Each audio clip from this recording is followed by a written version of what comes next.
अस्सलाम वालेकुम, मैं हूँ यार भट्टी। आप देख रहे हैं मेरा ऑफिशियल यूट्यूब चैनल। आज बहुत अहम खबरें हैं। ख़त किसने भेजा, कहाँ से आए ये ख़त, ये 7-8 ख़त कहाँ से आए, किसने भेजे, आज हम आपको बताएंगे।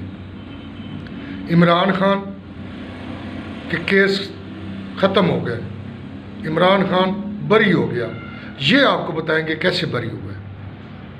सैनिक इलेक्शन के बाद अब सियासी मंजर क्या है, ये आपको भी बताएंगे, और वो चीज़ें बताएंगे जो बिल्कुल हकीकत के करीब करीब होंगी। ये हमारा तजिया होता है, हरफ आखिर खुदा की ज़ात होती है, लेकिन जो चीज़ हम बताएंगे वो बिल्कुल हकीकत के बिल्कुल बहुत करीब आप उसको पाएंगे। पहली चीज़, ख़त कहाँ से आए। इतने ख़त chief justice Islamabad high court समेत बाकी जजेस साहबान के पास भी वो गए। ये ख़त जब वहाँ पहुँचे, जज को उन ख़त को खोला गया, एक मुलाजमीन के थ्रू ख़त खुलवाया गया। जब उस ख़त को खोला तो उसके अंदर ऐसे कुछ ज़रात, ऐसा कोई पाउडर मिला जिससे ये साबित हुआ कि ये नॉर्मल ख़त नहीं थे। ये बाकायदा प्लान के तहत भेजे गए थे, और उस प्लान के अंदर ये चीज़ें शामिल थीं कि खुदा न करे इन जजों को किसी भी किस्म का नुकसान पहुँचाया जाए। ये एक्चुअल में यही चीज़ें थीं, नुकसान भेजने के लिए ही भेजा गया है, नुकसान देने के लिए ही ये ख़त भेजे गए हैं। क्यों कि ये ख़त वो लोग लिख सकते हैं जो इस वक्त पाकिस्तान के खैर ख्वाह नहीं है, सियासत के खैर ख्वाह नहीं है, पाकिस्तानी इदारों के खैर ख्वाह नहीं है, पाकिस्तान की अदलिया के खैर ख्वाह नहीं है, पाकिस्तान की अवाम के खैर ख्वाह नहीं है। ये वो लोग हैं जो इस वक्त मुख्तलिफ हरफों के साथ इस किस्म की जो नीच हरकतें हैं वो कर रहे हैं। पाकिस्तान इंशाल्लाह कायम दायम रहने के लिए बना है, और इंशाल्लाह हमारी जान इस पाकिस्तान के लिए। उन सब मिल के हम इस पाकिस्तान की, अपने इदारों की, अपनी अदलिया की, अपनी आवाम की इंशाल्लाह मिल के हिफाजत करेंगे, और इंशाल्लाह इनको किसी भी किस्म की, हर किस्म की मैली आँख से इनको महफूज बनाएंगे इंशाल्लाह। आगे चीज़ें क्या आती हैं कि अब ये ख़त के ऊपर chief justice of Islamabad high court जनाब आमिर फ़ारूक साहब ने सख्त एक्शन लेते हुए उन्होंने इसके ऊपर क्रिमिनल प्रोसीडिंग का कि इनके ख़िलाफ़ जो है वो दहशतगर्दी के हिसाब से जो है वो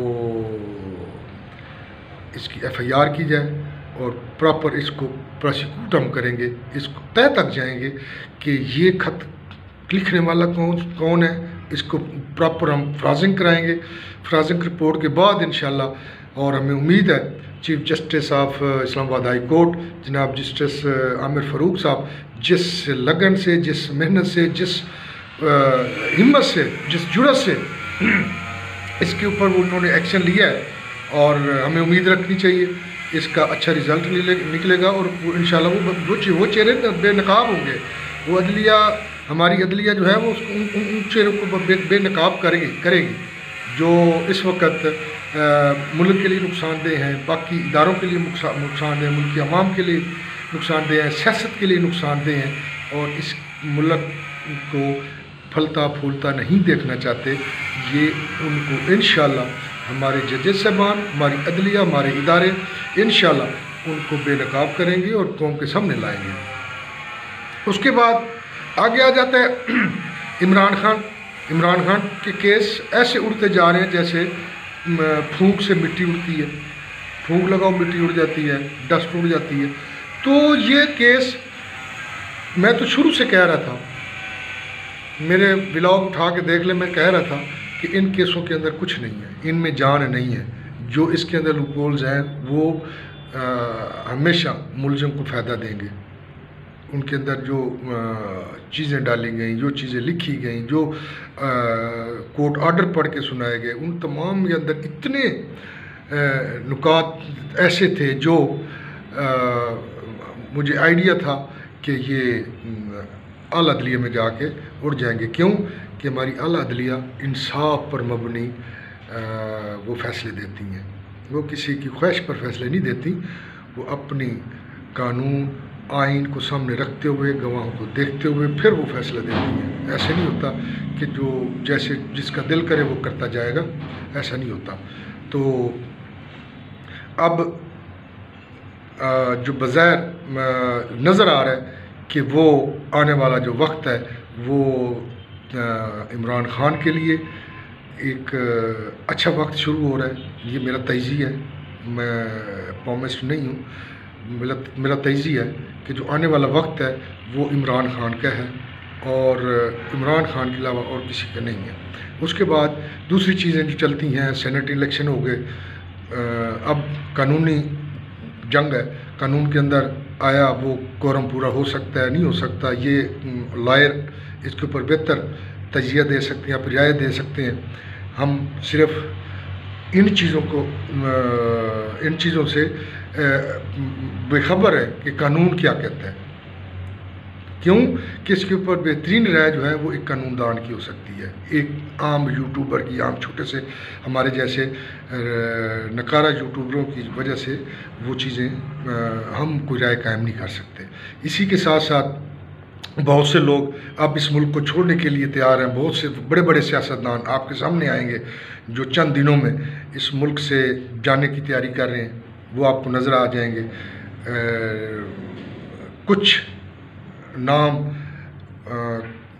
مجھے کنفرم ہیں، کچھ ابھی پس پردہ چل رہے ہیں، لیکن یہ ہے کہ بہت بڑی تبدیلی اس ملک کے اندر، سیاست کے اندر، اس نظام کے اندر آنے والی ہے. جو میں دیکھ رہا ہوں آگے نظام میں حکومت یکسر، ملک کی سیاست جو ہے وہ یکسر تبدیل ہو جائے گی اور اس ملک کے لیے ایک اچھا وقت شروع ہو جائے گا. اس ملک کے اداروں کے لیے اچھا وقت شروع ہو جائے گا. ملک کے تمام جتنے اسٹیک ہولڈرز ہیں وہ ایک پیج پہ ہوں گے، ایک اسٹریٹجی ہوگی، سب نے مل کے اس ملک کو آگے لے کے جانا ہے، اس ملک کو ترقی کی راہ پہ گامزن کرنا ہے. جو پیچھے چھوٹے موٹے جن سے ہم نے سبق سیکھا ہے اور یہ اب جو میں دیکھ رہا ہوں، یہ تمام ملکی ادارے، عدلیہ، اسٹیک ہولڈر، سیاستدان، یہ سب مل کے انہوں نے پاکستان کو آگے لے کے جانا ہے اور اسی لگن کے ساتھ کہ ملک نے بہت نقصان اٹھا لیے.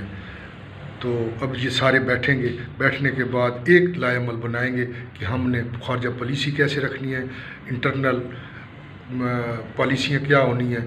یہ تمام چیزیں ابھی ڈسکس ہوں گی، پارلیمنٹ کی فورم پہ ہوں، کسی کمیٹی میں ہوں، یہ ہوں گی اور ایک لائحہ عمل بنایا جائے گا جس کے اوپر پاکستان کی تمام تر جو کوششیں ہیں تمام لوگوں کی وہ یہ ہوں گی کہ سب سے پہلے ہم معاشی طور پہ اپنے آپ کو مضبوط کریں، اس کے بعد اگلا کام کریں. میرے خیال میں یہ ساروں کے لیے بہترین ٹائم شروع ہونے والا ہے. تمام پاکستان کی سیاسی ایلیٹ کے لیے، اداروں کے لیے یہ سب سے یہ پہلا موقع ہوگا کہ ان کی یہ تمام لوگوں کے لیے ایک اچھا وقت شروع ہونے والا ہے. تو انشاءاللہ باقی اس کی تفصیل جو ہے اگلے ولاگ میں آپ کو بتائیں گے. تب تک کے لیے مجھے اجازت دیجیے. اللہ حافظ.